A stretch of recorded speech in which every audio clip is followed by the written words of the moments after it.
Bonjour à tous et à toutes. Merci d'être encore avec nous pour cette fin de journée. À distance, comme on disait tout à l'heure, c'est pas toujours facile de garder l'attention tout au long de la journée, avec notamment pour ceux qui sont en vidéo. Donc merci de votre attention. Donc pour cette dernière table ronde de la journée, nous accueillons 3 intervenants et intervenantes. Donc Anne-Claude Pinceau, vous êtes membre du Syntec numérique, donc qui est le syndicat professionnel des entreprises du numérique. Vous allez nous présenter les résultats d'une enquête sur les pratiques numériques dans la fonction publique, l'enquête PIX. Aude Fournier, vous êtes directrice générale adjointe ressources du département du Nord. Donc on va parler notamment télétravail avec vous. Et à distance, Jérôme Friteau, donc vous êtes DRH de la Caisse nationale d'assurance vieillesse, qui est donc un organisme qui est chargé de services publics, mais les salariés sont de droit privé. Donc on aura un éclairage un petit peu différent, sans doute très intéressant sur la vague numérique, on va dire, qui a déferlé sur toutes nos organisations depuis le printemps dernier. Anne-Claude, je vous laisse la parole. Et donc je suis Floriane Finet, je suis journaliste à l'agence de presse AEF Info, qui suit notamment l'actualité RH des collectivités locales. Bonjour, merci de votre accueil. Donc je représente aujourd'hui le Syntec numérique et je suis moi-même collaboratrice chez Microsoft France. Alors avec le Syntec, on s'est intéressé au numérique, surtout à une mission de faire sensibiliser les élus et les dirigeants au numérique. Pour ça, il y a 2 raisons. C'est parce que le numérique, il touche à peu près tous les sujets, donc c'est vraiment c'est de la transversalité pour le numérique. Et surtout, aussi, il touche toutes les catégories de métiers. Donc c'est pour les agents catégorie A, B, C. Tout le monde doit s'intéresser au numérique, comme je pense tout le monde a dû apprendre un peu d'anglais. Aujourd'hui, cette compétence numérique, elle est vraiment importante. Alors avec Syntec numérique et avec PIX, qui était une start-up d'État qui est devenue une entreprise publique et qui aujourd'hui fait l'évaluation pour les élèves des compétences numériques, on a proposé l'année dernière une étude et on l'a faite avec acteurs publics. Donc c'était au lecteur d'acteurs publics. Alors notre étude, je l'avoue, tout simplement, il y a un énorme biais d'échantillons parce que c'est vraiment basé sur le volontariat. C'est essentiellement des cadres de catégorie, c'est des agents de catégorie A qui ont répondu. Et puis donc on peut dire que c'est peut-être ceux qui avaient déjà de l'appétence au numérique qui ont répondu. Donc une fois que je vous ai parlé de ce biais, ce que je trouve quand même intéressant, c'est du coup de regarder les résultats. Et j'en ai extrait 2 de l'enquête. Premier, si je suis quelqu'un d'hyper positif en ce vendredi, en fin d'après-midi, pour garder l'attention, je vous dis, il y a 3 cadres sur 4 qui sont aujourd'hui autonomes sur les compétences numériques. Et puis si je suis un peu plus vache pour méditer ce week-end, je vous dis qu'il y en a 25% qui, en fait, ne sont pas totalement autonomes. Et le deuxième chiffre, du coup, que j'ai extrait, c'est quand on parle de compétences numériques, on parle de quoi? Donc évidemment, là où les notes sont les meilleures, le niveau moyen est le meilleur, c'est tout ce qui va être le collaboratif. Vous en avez parlé toute la journée avec notamment le télétravail et comment utiliser les outils. Aujourd'hui, on sait bien que ce n'est pas un problème d'outils. Quand on est sur les cadres, ça va plutôt être la gouvernance et ce que disait M. Boudot sur les irritants, comment on doit travailler ensemble, donc c'est plutôt la gouvernance là-dessus. En revanche, on voit que là où les chiffres sont les plus faibles, c'est sur les données, notamment est-ce qu'on voit les données personnelles. Or, ce sujet, il est fondamental parce que quand on vous parle de la grande transformation numérique, quand on parle pour une collectivité qui est en coproduction, l'action publique, on sait, et puis peut-être si on observe ce qui s'est passé avec la crise, c'est le flux d'informations et savoir passer d'une entité à une autre. Tout aujourd'hui, quand on le dit en anglais, tout est data-driven organization. C'est le vrai sujet, c'est qu'aujourd'hui, pour pouvoir piloter en temps réel, faire des économies budgétaires, pouvoir encore une fois optimiser et mieux allouer les ressources, c'est grâce à de la donnée, à de l'information. Donc ces sujets-là, il faut vraiment que tout le monde se les approprie. Et du coup, je vous dis à vous aujourd'hui, ici dans l'amphi ou à distance, il faut faire des formations, il faut donner à chacun des formations. C'est de plus en plus simple de faire des formations parce qu'aujourd'hui, c'est ce que me disait Madame de Montredon, vous avez énormément de choses qui se font en ligne et l'intérêt en plus du numérique, pour accéder à des formations, c'est on peut faire des parcours hyper personnalisés, donc encore une fois, vraiment gagner du temps pour chacun, pour que ce soit des personnes qui ont besoin d'outils bureautiques, pour des développeurs qui sont sur des anciennes technologies passées aux nouvelles. Et surtout, puisque vous êtes des dirigeants, c'est aussi avoir des formations d'acculturation, et notamment quand on parle d'intelligence artificielle, qui est peut-être de temps en temps le mot qui fait peur, c'est comprendre ce que c'est. Et vous avez aujourd'hui des formations qui sont gratuites. Si je peux faire de la pub, je vous en recommande une, qui n'est pas du tout Microsoft, hein, c'est l'Institut Montaigne, qui a fait une formation qui s'appelle Objectif IA, que je vous recommande. Il y en a une avec Microsoft et en plus elle est déclinée selon les secteurs d'activité. Il y en a une pour le secteur public, elle a été faite avec l'INSEAD. Voilà, c'est quelques heures, c'est des modules qui sont gratuits, je vous invite à le faire. Et puis, dernier élément, c'est que ces formations, on sait que développer ces parcours de formation, c'est aussi évidemment maintenir dans l'emploi, aller sur les sujets aujourd'hui d'importance, et c'est l'attractivité aussi de la fonction publique, de pouvoir donner des outils, de pouvoir donner un cadre de travail qui fait que si on a le service public chevillé au corps, il faut aussi préserver les talents, les maintenir dans les entités publiques et leur donner envie de travailler. Donc, je pense que ça, c'est très important. Et puis, parce que comme vous ne saviez pas quoi faire de votre week-end, je vous propose aussi, si vous voulez bien passer la slide suivante, c'est maintenant PIX, et avec l'association Les Interconnectés et toujours le Syntec numérique, on relance l'enquête. Et comme on avait eu la fonction publique d'État, mais on serait très content que tout le monde s'évalue. Donc, faites-vous aussi l'évaluation de vos compétences. Rassurez-vous, c'est totalement anonymisé. Hein, et l'idée, c'est d'avoir vraiment un résultat global. Et plus on a de chiffres, peut-être que ce sera aussi pour vous des éléments pour pouvoir objectiver aussi des demandes de formation et de les faire voter. Donc voilà ma petite pub de la journée. Parfait. Merci Anne-Claude. Je vais tout de suite passer la parole à Jérôme Friteau. Donc vous êtes DRH de la CNAV. Justement, alors vous êtes, il y a quand même 3600 salariés, parce que c'est des salariés de droit privé qui sont en Île-de-France. Donc concernant comment chez vous ça s'est passé l'accélération numérique, comment est-ce qu'elle a transformé votre organisation? Et justement sur la question des compétences numériques, est-ce que vous avez déjà engagé un plan de formation, peut-être soit pour les agents, soit pour les encadrants? Je pense que s'agissant de la transformation numérique, on a de commun, je pense, collectivités territoriales et services publics au sens large, de ne pas avoir exactement les mêmes moteurs que dans le secteur privé. C'est vrai que dans le secteur privé, c'est la demande des clients, la pression concurrentielle et souvent la nature même de l'activité qui conditionne cette transformation. Dans le service public, on a deux ambitions majeures autour du digital, du numérique. C'est le bénéfice pour l'usager de la dématérialisation et de la simplification des démarches. Et puis, c'est la modernisation, mais aussi la sécurisation de nos systèmes d'information. Alors, pour la sécurité sociale que je représente aujourd'hui, au regard d'enjeux financiers considérables, on est à 500 millions d'euros, d'enjeux de cybersécurité aussi, qui sont très prégnants et qui influencent notre culture digitale, qui la freine aussi parfois parce que ces enjeux de sécurisation sont des enjeux assez forts. C'est vrai qu'on est monté depuis déjà une quinzaine d'années sur l'enjeu du tournant, du virage numérique, on l'appelle comme on veut, mais plutôt orienté client, plutôt orienté usager, on l'appelle assuré chez nous. Et c'est vrai que cette numérisation, cette transformation digitale, elle a été portée par quelques experts, souvent pilotés d'ailleurs en direct par l'État. Et c'est vrai qu'aujourd'hui, le sentiment que j'ai, et je pense que c'est peut-être quelque chose qu'on peut partager tous ensemble, c'est qu'il y a souvent un décalage important entre, pour nous, des salariés, entre les agents, parce qu'on les appelle aussi les agents au sein de la sécurité sociale, et puis ce qu'on développe pour nos clients, les assurés, les entreprises, pour l'assurance maladie, les professionnels de santé, les partenaires.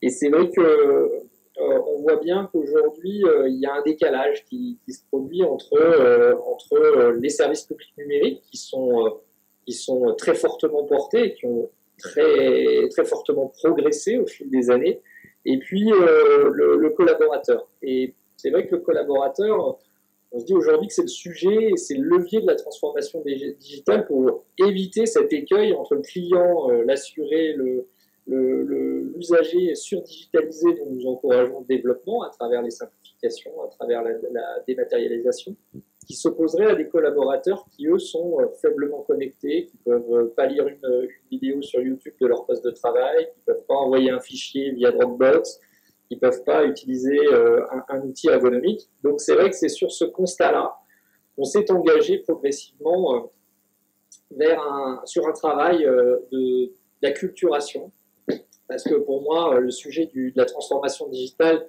ne passe évidemment pas exclusivement par la formation, mais je dirais qu'il y a de l'acculturation, et c'est vrai que pour ça, on est l'utilisation finalement du digital et la nécessité d'utilisation du digital par les collaborateurs est un enjeu extrêmement fort. Et pour ça, notamment, ce qu'on a vécu ces derniers mois, mais qu'on avait nous engagé de manière un petit peu progressive, mais quand même avec une démarche assurée, c'est le télétravail. Ça a été un levier assez puissant de cette transformation digitale, parce qu'une fois qu'on est à distance, on n'a quand même pas d'autre choix que de changer ses pratiques de travail, de changer ses modes de collaboration, de changer ses modes de communication avec les autres. Et c'est vrai que si on développe un panel d'outils, un panel de solutions, un panel de modes de travail diversifiés autour du développement du télétravail, c'est quand même un enjeu assez fort à un moment donné de développement. D'accord. Et sur le télétravail, justement, comment ça se passe chez vous maintenant, on va dire 6 mois après le début de la crise? Quelles nouvelles règles vous avez adoptées? Parce qu'on a vu tout au long de la journée que les collectivités avaient quand même adopté des règles plus ou moins souples, on va dire, en la matière. De votre côté, vous en êtes où de votre réflexion? Alors, pour ce qui est de la CNAV, on avait travaillé sur le développement du télétravail depuis 2014. On était à peu près sur 3600 salariés, on était à 800 télétravailleurs, auxquels s'ajoutaient à peu près 1200 personnes qui avaient un volant de jour de télétravail dans l'année, ce qui faisait un bon 50% de télétravail. On a vécu déjà un premier événement, alors qui était très francilien, qui était finalement les grandes grèves du mois de décembre et du mois de janvier, qui nous ont conduits à d'un seul coup basculer sur du 100% télétravail, parce que finalement les transports en commun étaient bloqués. On ne s'est pas rendu compte sur le coup à quel point c'était un galop d'essai intéressant, mais on a sur quelques semaines déjà basculé intégralement. Au moment de la crise sanitaire, là, on n'a pas eu le choix non plus, et finalement, en dehors de quelques postes non télétravaillables et qui garantissaient finalement notre plan de continuité d'activité, notamment sur la numérisation de nos flux entrants à la source, on a basculé 92% de nos salariés en télétravail intégral au mois de mars. Ça a pris quelques jours. On a notamment utilisé aussi les ordinateurs personnels des salariés avec des solutions de connexion à distance au poste de travail. Et là, pour le coup, tout le monde a plongé dans le grand bain. Collaborateurs, managers, qu'ils aient une expérience précédente ou qu'ils n'en aient pas. Et donc, ça a été extrêmement formateur, bien évidemment. Alors, il y a des écarts qui se sont créés, mais je dirais que finalement, là, on a poussé tous nos collaborateurs à véritablement être créatifs, pour garder le lien, pour communiquer, pour simplifier les circuits de prise de décision, pour maintenir une sorte de transversalité aussi entre les différentes directions de la CNAV. On est sur une grosse maison qui a plus de 50 ans d'histoire, qui a beaucoup de strates managériales et qui a besoin évidemment pour créer de la performance de service public de travailler en décloisonné, et ça effectivement à distance c'est un peu moins facile.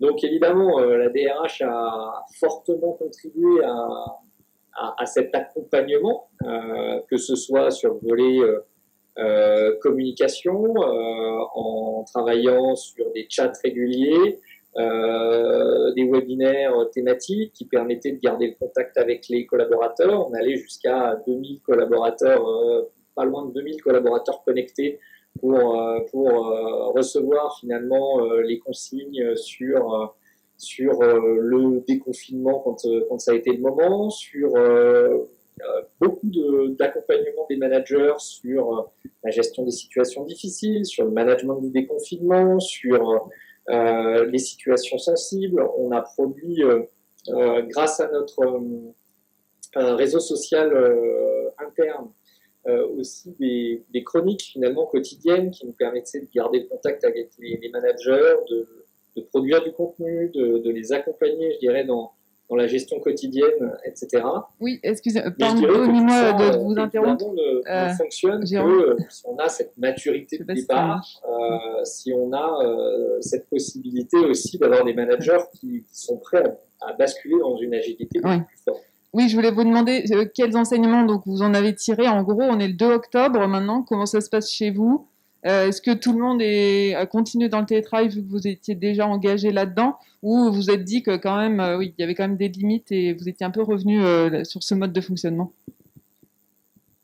Alors, on a eu des enseignements très forts parce que déjà, on a gardé un contact permanent avec les salariés à travers un baromètre social digital qu'on alimentait toutes les semaines avec 5 questions par semaine, etc.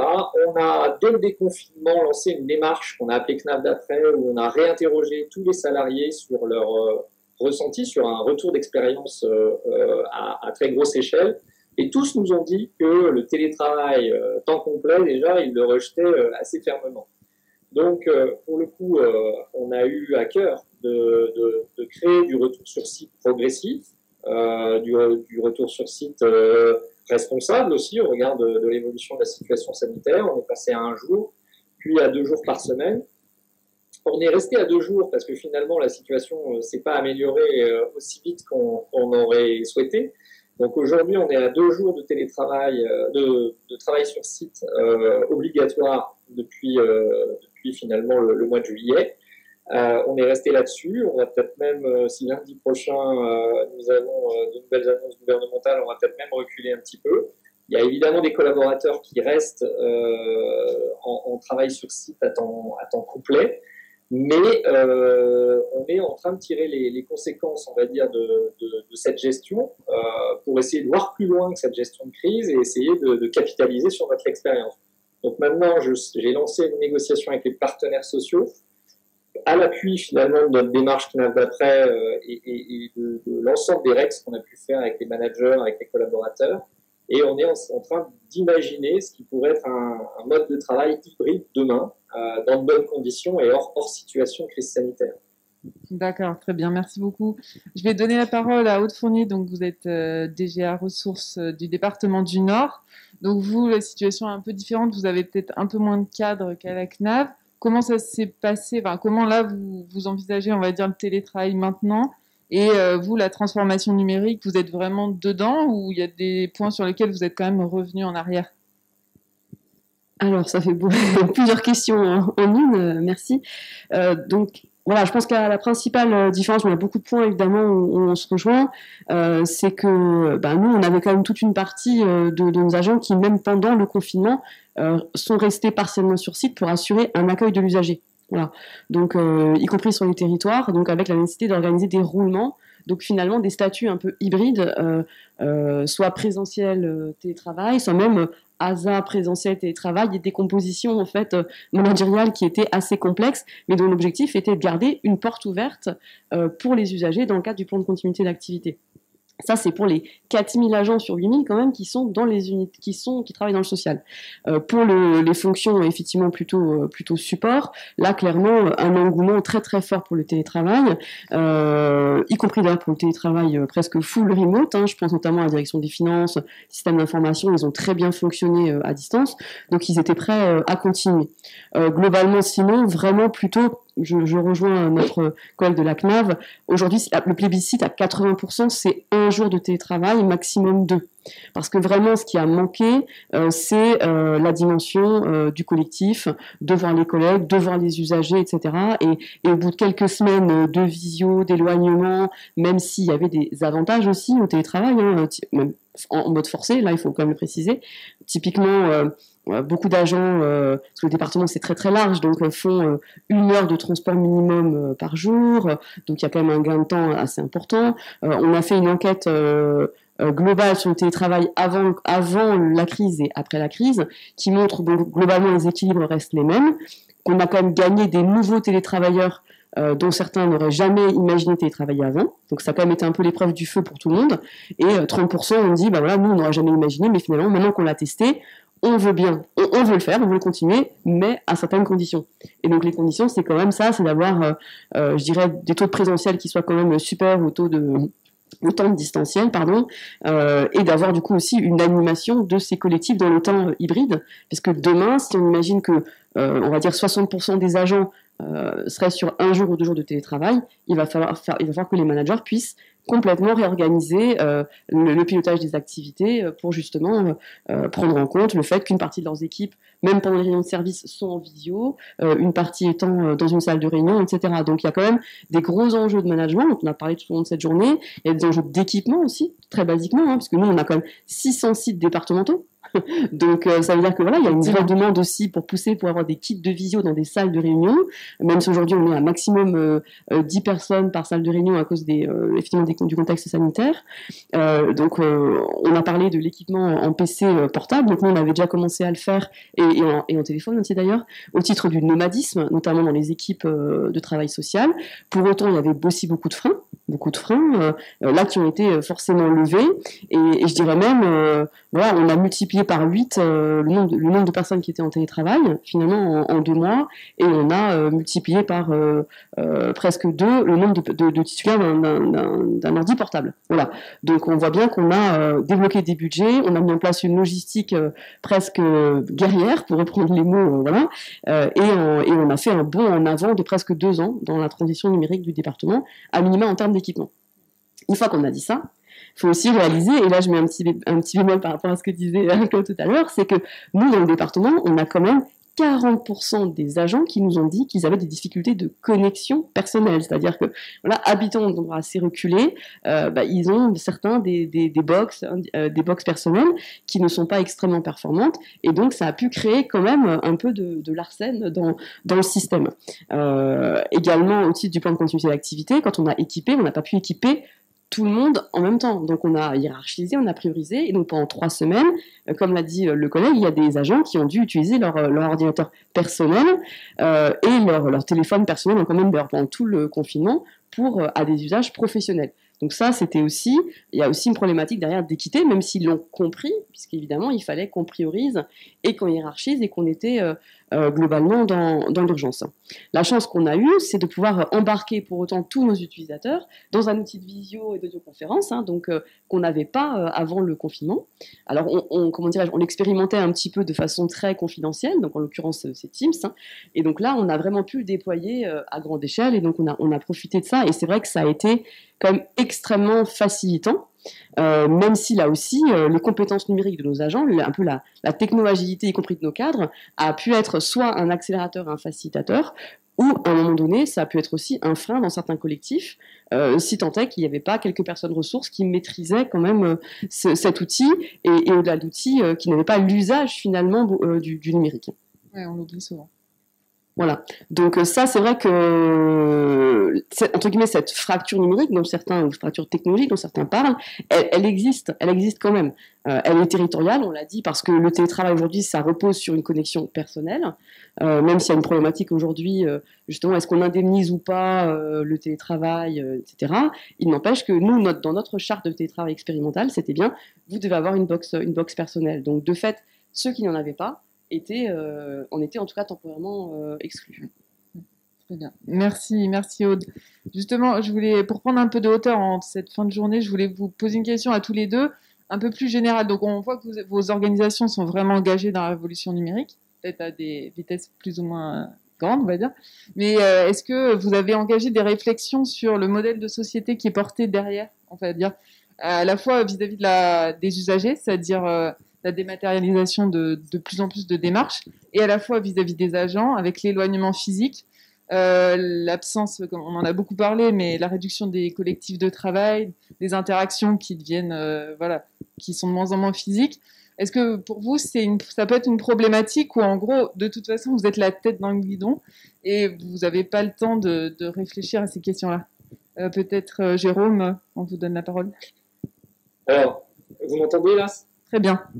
Oui, donc ce que je peux dire par rapport à ça, je vais peut-être soulever tout particulièrement sur la vision salariée, parce que la vision client, la vision assurée, la vision usagée, elle est déjà largement embarquée. On voit bien que ça pousse assez fort hein, sur j'en parlais tout à l'heure, hein, la dématérialisation, la simplification des démarches, avec parfois, il ne faut pas se le cacher, hein, dans nos univers réciproques, et je pense vraiment c'est très comparable, des enjeux aussi d'efficience, puisque les trajectoires d'effectifs sont ce qu'elles sont, les enjeux budgétaires sont ce qu'ils sont aussi. Donc, très clairement, on voit que derrière les enjeux de dématérialisation, de digitalisation pour les usagers, il y a aussi des enjeux de performance et d'efficience. Pour ce qui est des salariés, on voit bien qu'on est sur un modèle de société qui est effectivement en train de muter. Moi, j'ai la chance, au-delà de mon périmètre très, très francilien, avec du coup un regard peut-être un peu biaisé hein, par rapport au reste du territoire, de pouvoir aussi animer le réseau des DRH des CARSAT. Donc, j'ai pu aussi mesurer pendant cette période de crise sanitaire qu'il y avait des écarts très importants entre les régions. Compte tenu de ce qu'évoquait ma collègue hein, à l'instant, on a géré des inégalités très importantes en fonction des territoires, des taux de connexion, et ça c'était valable aussi en Île-de-France. Hein, et globalement, d'ailleurs, on a pu, moi j'ai trouvé ça très intéressant, voir aussi qu'on a été dans l'obligation de gérer l'inégalité de traitement. Et ça, dans nos services publics, on n'a pas trop l'habitude de ça. Et c'est pas vraiment non plus d'ailleurs dans l'ADN de nos managers de gérer de l'inégalité et d'essayer de rééquilibrer avec plutôt de l'équité, parce que entre les salariés qui avaient des enfants à s'occuper, ceux qui n'en avaient pas, ceux qui avaient une box qui fonctionnait bien, ceux qui n'en avaient pas, ceux qui avaient du matériel professionnel, ceux qui n'en avaient pas, on voit bien que là on a eu beaucoup d'écarts et que finalement la mission de la fonction RH, mais aussi des managers, c'était de gérer cette inégalité en rétablissant autant que possible, mais sans être dans une logique très, très stricte d'application de consignes uniformes. Au-delà de ça, on voit bien qu'effectivement, quels que soient les territoires, maintenant on a des Français qui vont pousser très fort quand même sur un autre modèle de conciliation du professionnel du familial, peut-être un souhait de s'écarter des grandes villes, compte tenu quand même de l'épisode qui restera dans les mémoires, hein, qui serait très douloureux de cette année 2020, mais qui vient aussi conforter les enjeux de déplacement entre le domicile et le lieu de travail, etc. Dès lors que ça va pousser très fort sur le télétravail, parce que tout le monde y a pris goût.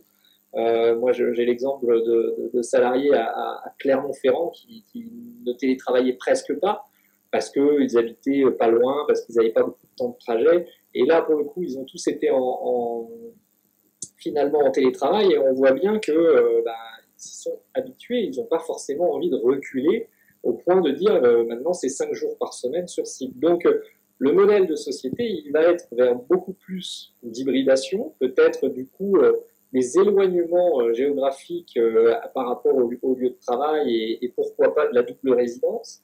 On va avoir au niveau évidemment du travail des conséquences finalement de cette hybridation, des collectifs de travail qu'il va falloir animer autrement, des temps qu'il va falloir préserver pour gérer le lien social, gérer l'émulation collective et du coup l'innovation et la créativité qui sont d'ailleurs deux éléments beaucoup plus propices en intelligence collective présentielle qu'à distance.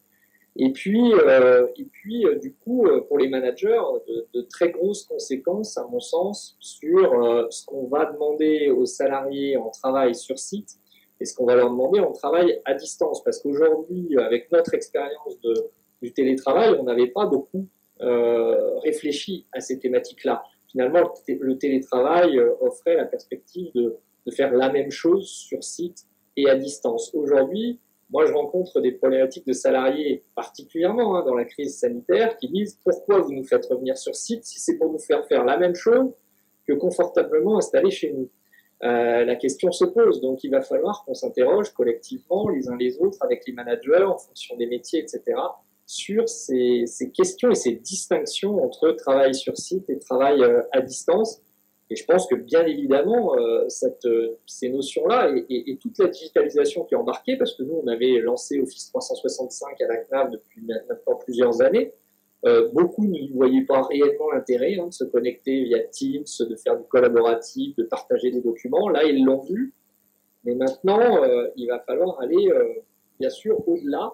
Et je pense que le télétravail va tirer cette transformation, y compris d'ailleurs dans notre réflexion collective autour des services aux usagers, à nos assurés, les nouveaux services qu'on pourrait imaginer demain dans le cadre de notre relation de service avec nos publics, en distinguant peut-être les fragiles des autres, là aussi peut-être plus dans une logique stricte d'égalité de traitement. D'accord, bon, merci. Aude Fournier, votre point de vue, vous, donc, du département du Nord, sur cette révolution numérique et le modèle de société qu'elle porte?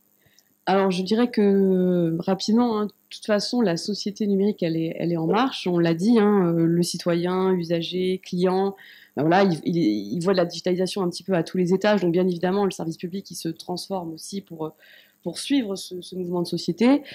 Pour autant, moi, je crois pas clairement au tout digital. Pour moi, c'est pas un projet de société et vraiment, je n'y crois pas. Comme on disait ce matin, on ne croit pas au monde d'après. Moi, je ne crois pas au tout digital.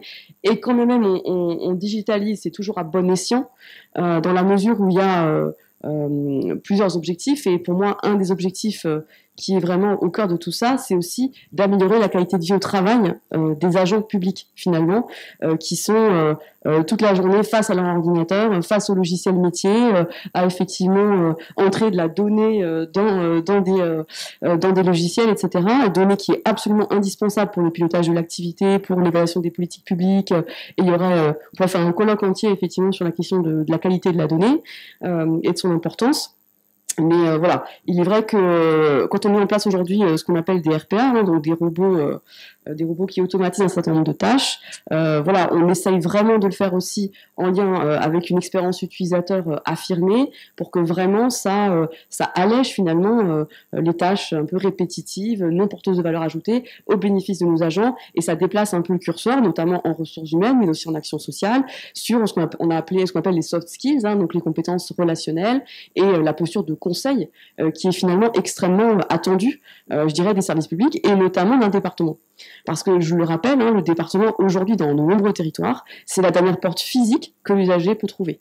Là où les services de l'État se sont digitalisés, on l'a dit, il y a bien plus longtemps, aujourd'hui, voilà, les personnes qui sont en difficulté sociale, en difficulté, justement, de compétences numériques, de handicap, des personnes âgées qui sont en perte d'autonomie, elles ne trouvent quasiment plus personne, pas même parfois des fois la poste, pour les aider effectivement à faire des démarches extrêmement basiques. Là, on est vraiment sur la médiation numérique qui est absolument fondamentale. Et nous, on développe finalement un peu dans les creux et les impensés de tous les autres acteurs et tous les autres partenaires qui voient en plus leur budget contraint, etc. On est tous le jardin d'enseigne. On comble les trous. Et on développe cette médiation numérique et on finance, par exemple, des centres sociaux connectés, etc., qui prennent le relais de tout cela. Et ce rôle, il est extrêmement important. C'est que je pense qu'il ne faut pas opposer justement la digitalisation, qui est porteuse effectivement de performance collective, de bien-être individuel, si on la conduit correctement, et ce conseil humain aux usagers finalement qui sera absolument toujours nécessaire parce qu'il est porteur d'une valeur ajoutée, à la fois pour l'usager ou le client entre guillemets qui le reçoit, mais aussi pour ceux et celles qui le prodiguent finalement ce conseil. Très bien, merci. Je ne sais pas si on a des questions sur Internet ou dans la salle. En tout cas, il y a encore temps. N'hésitez pas, il nous reste quelques minutes. Donc, sur le site de l'Association des DRH territoriaux, ou un témoignage. Oui, Aline Ridé, donc DRH adjointe de la région Île-de-France. Oui, c'est une question pour Anne-Claude. Vous nous disiez que vous passez en 100% à distance là maintenant. Comment vous vivez ça? Parce que vous l'avez vécu, vous le revivez dès maintenant. C'est quoi votre expérience? Alors merci. Figurez-vous que moi je suis même jamais retournée depuis le mois de mars, parce que on nous a demandé de privilégier un maximum le télétravail, j'allais dire, pour ne pas encombrer les transports en commun de la région. Donc voilà, c'est un vrai sujet. Moi, je suis tout à fait d'accord avec vous. Je vous rappelle qu'il y a 2 ans, la DRH de Microsoft, elle était venue dans ce colloque où vous l'aviez intitulé « La fin du bureau », le colloque. Et elle était venue dire « Surtout pas ». Et nous, je peux vous dire, voilà, donc je le vis bien. J'ai la chance d'avoir les bonnes conditions pour. peut-être qu'à Paris, c'est pas le problème du débit, peut-être c'est plutôt la promiscuité. Tout à fait. C'est ça qui a été le plus compliqué. Bien sûr. Donc oui, je le vis bien et je vais vous dire avec humour ce que j'avais dit à mon boss et je me suis surtout pas. C'est le cliché. Je lui ai dit, je ne rêvais pas d'être téléopératrice. Donc voilà. Je pense que c'est très important. Nous, on a revu en fait les règles. Vous savez qu'on a des règles de 4-4 quand envoyer des mails pour ne pas avoir cette limite justement professionnelle, vie privée, même si on est 100% à télétravail. Et avec le confinement, on a justement revu les heures de réunion un petit peu plus tard. Elles s'arrêtent plus tôt dans la journée pour avoir du temps. Et surtout, l'heure du repas. Parce que quand on peut partir descendre à la cantine en 20 minutes déjeuner, alors que là, il fallait faire le déjeuner et avec les enfants, et ben donc ça, on a aussi dit plus de réunions entre 12h30 et 14h, c'est quelque chose qui n'existait pas. Donc voilà, donc nous, chez Microsoft, on dit surtout pas le 100% télétravail, c'est vraiment, on a une vision du travail flexible. Et le digital, il doit amplifier ce que l'humain peut faire, mais surtout pas remplacer. Et non, on croit vraiment à cet espace de sociabilisation au travail. Et voilà, on aménage. Merci. Aude, juste, je pensais, vous avez 1 jour par semaine maximum pour les cadres, c'est très peu. L'objectif, c'était lequel? Alors en fait, c'est un forfait cadre flottant en réalité. Donc c'est 4 jours par mois. Donc mais en règle générale, les gens le prennent plutôt à échelle et de façon hebdomadaire. Ça, c'était vraiment le cadre du télétravail expérimental, puisque depuis 2 ans, on avait 800 personnes qui télétravaillaient. Et l'idée, c'était vraiment de faire un retour d'expérience pour ensuite le déployer. Donc quand on a repris un peu le pseudo-retour à la normale qui n'en est pas un, le 1er septembre, on est revenu dans le cadre réglementaire existant, puisque finalement, on n'était plus confinés, donc on n'avait pas de cadre réglementaire. Donc là, aujourd'hui, on prépare une conférence sociale le 15 octobre, puisque je rejoins effectivement mes 2 collègues, et c'est quelque chose qui doit vraiment s'organiser. C'est pas quelque chose qui s'improvise, et donc il faut reposer un peu, je dirais, le cadre qui soit à la fois sécurisant et facilitant. Ben, merci à nos 3 intervenants. Je vais laisser la parole à Mathilde Descartes pour la conclusion avec Emmanuel Brissard et Bruno Jarry qui vont évoquer les enseignements de cette crise pour les crises à venir.